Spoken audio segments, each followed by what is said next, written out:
Hi guys, welcome back to my channel. It's been a minute since I filmed a sit down video because I've just been busy and not feeling the best. I also just had a surgery, so yeah. There is a different background just because I can't sit on my bed and film because the lighting's really bad there and I have to be able to prop my knee up, so I'm sitting in my little sister's room because this room has pretty good lighting to be able to sit on the floor or sit on a bed, but the floor was even better. So yeah, plus my room has air conditioner in it and it's really loud. I can turn this one off and it's still decently cold in here. So yeah, anyway, today's video is going to be a Q&A. I ask you guys to ask me questions on my Instagram, and I run an EDS support group for teens, and I had them ask me some questions. So I have them wrote down here because I use my phone to film. I'm working on trying to get a camera. But anyway, I wrote them down here, so we are going to just get into the video. Okay, so the first question is, what is one of the scariest moments you have had with EDS? One of the scariest moments I've had with EDS was like the first time that I passed out and like the first time that I had the chest pains and everything. Basically the first time I had like heart problems and like it was just really scary. I was a 13-year-old and I had a sling on my arm. I passed out onto the side with the sling, so that was really scary and nobody else was home.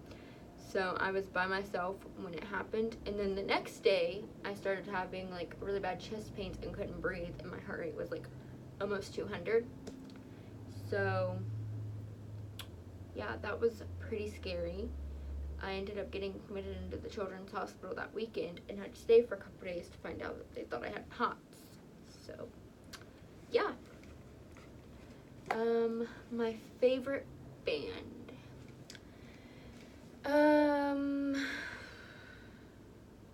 Probably 21 Pilots. So question number 3. What has been the most annoying advice a non-zebra has given you? Oh, if you exercise and do yoga, you'll feel so much better. Or, have you tried getting more sleep? Have you tried taking vitamins? Yes, I have. I've tried everything that people tell me to do. So, those are pretty annoying comments. Basically, if you don't have a chronic illness, don't tell a person with a chronic illness what to do. Just shut your mouth. If you don't care, then just act like you do. Go on with your life.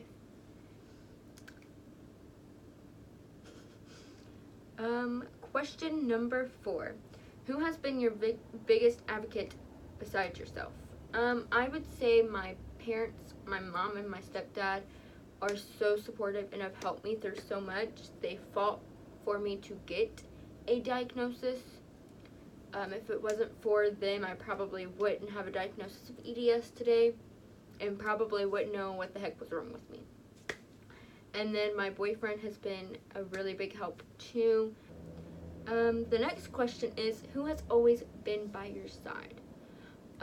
My mom has been by my side since I first started having problems, and like I said, she fought for me to get a diagnosis, and we have diagnosis. She still fights for me to get the best care possible and get the best like pain management I can get and everything.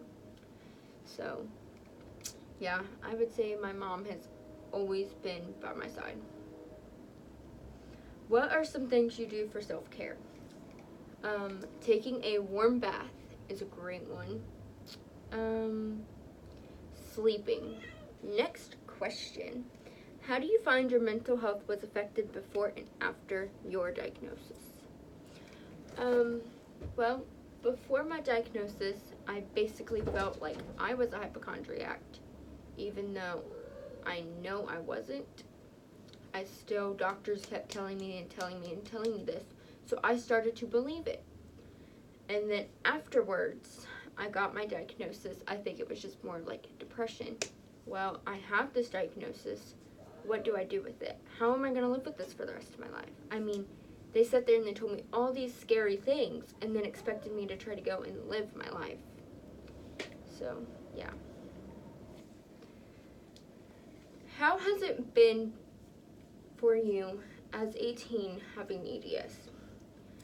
Me being completely, bluntly honest, it sucks really bad. I get bullied for having a chronic illness and going to school. I get bullied because some days I have to use a wheelchair and other days I don't. I can't do things that a normal teenager would do. But at the same time, it's also a good thing because I am a lot more mature than people my age. I already have a pretty big platform going on. I mean, I run 2 EDS support groups, and one of them is flying off the charts right now, doing really good. The other one is not struggling because it's just for people around my area, so obviously it's going to be a smaller group. So I'm running that. I have this YouTube channel, which is doing pretty good right now. I would like to get a little more views and stuff, but obviously that'll come. And then I have my Instagram account, and I have doctors literally messaging me, asking me for advice because they have patients that have EDS and they need more information. They need to learn how to help them. So I have a really big platform already happening. I am probably more likely to be a little more successful than a lot of other kids in my school just because of this. I have to go through more than what they have to go through, and I know that sounds really bad because I don't know what they're going through, but I'm living with chronic illnesses. I have to live my life the best I can. So, I mean, it sucks, but it also might help me out in the near future. I mean, I want to go to college and stuff, and I want to be a physical therapist. But I would also if I can, I'll use YouTube as a job. Just how I look at things. So, anyway, next question. Do you use any mobility aids? Yeah, I think I just talked about that last question. Obviously right now I'm on crutches and I use a wheelchair and stuff. And then if I have to walk a long distance, I have to use a wheelchair.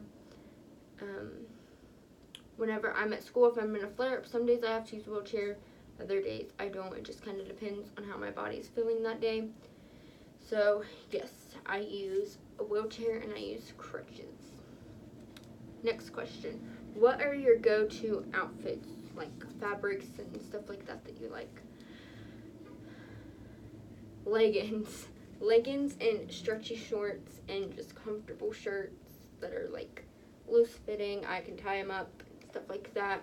They can look decent but also be comfortable. What's my dream vacation? I want to go back to Tennessee, and I also want to go to Hawaii. But I love Tennessee, and I didn't get to do a lot there whenever we went because I was on crutches getting ready to have a foot surgery. So we couldn't do a lot. So I'm going to go back when I can do a lot. So basically before we go to Tennessee, I need to stay in bed for 2 weeks so I don't get an injury right before we leave. But yeah, and then I also want to go to Hawaii because it's just so pretty there. And I would also like to go to Germany because it's also really pretty there, and there's a lot of history and stuff behind that. So yeah. What do I love the most about my best friend? I wonder who asked me that question. She's really supportive most of the time. And she just helps keep me motivated and up, and yeah. So basically she's just another part of my support system that I need. So, yeah. Then last question. What are some of the most difficult things to do with having EDS? It basically depends on the day. Some days it's hard for me to even get out of bed. Get out of bed. But then other days it's I can get up and do what I need to get done. some days I can't even brush my hair. Like, I literally just brushed my hair for the first time in almost a week because I was just so tired that I haven't been able to do it. So, yeah. Honestly, one of the most difficult things to do with having EDS is dealing with ignorant people that want to tell you what can cure your chronic illness. Nothing can cure it. Can you please just stop? So, yeah, honestly, ignorant people, the hardest things to deal with. So, yeah. Thank you all so much for watching this video. Please like, comment down below, and subscribe. Bye!